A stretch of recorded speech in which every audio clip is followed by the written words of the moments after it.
This is Duke University. So the next essay or article is Justin Leder, if you want to stand up for a moment. He wrote A Contextual Theory of African American Inner City Youth Violence. With this article, Justin combines social science research on the causes of African American urban violence with a more humanistic approach to the topic found in the popular HBO series The Wire. Organized around Season 4 of the program, Justin's article threads together analyses of scenes from David Simon's vision of inner-city Baltimore with research on contextual influences on violent behavior. Leder's interdisciplinary methodology provides a more satisfying explanation of that behavior than would any one disciplinary approach in isolation. His findings point to the contextual influences on not just violence, but on all types of behavior. Justin was a student in Michael Ennis's class, listening to The Wire. Dr. Ennis, a Thompson Writing Program lecturing fellow, is here today to share his thoughts on Leder's article with you.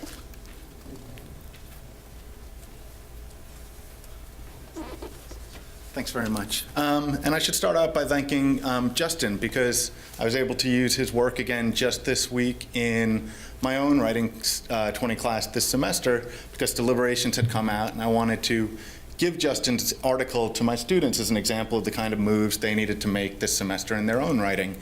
And as I was trying to explain that, I noticed that they had all flipped to the last page and were not listening to me, but counting how many sources Justin had used to make his argument. And I thought, well, that's good. That's good enough. If they come away thinking that that's what they should shoot for, then I'll be happy. But what I was trying to say to them, and what I think they will take away from looking at Justin's example, is he not only did an extensive amount of research, but the way he synthesizes it is really impressive. When he first started this project, I remember him coming to class, and he had a few thick textbooks about theories of evil, I think, or something. And I thought, I don't know how he's going to make this work.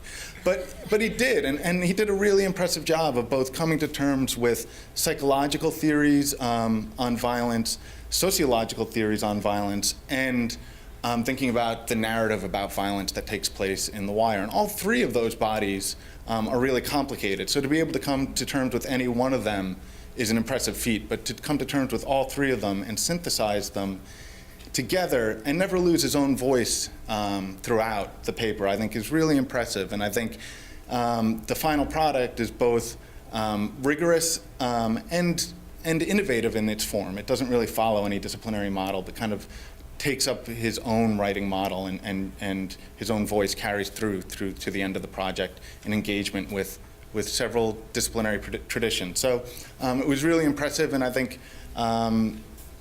he should be happy, and I know I was really proud to see the final project after many revisions from one book on a theory of evil to this extensive research on contextual theories of violence.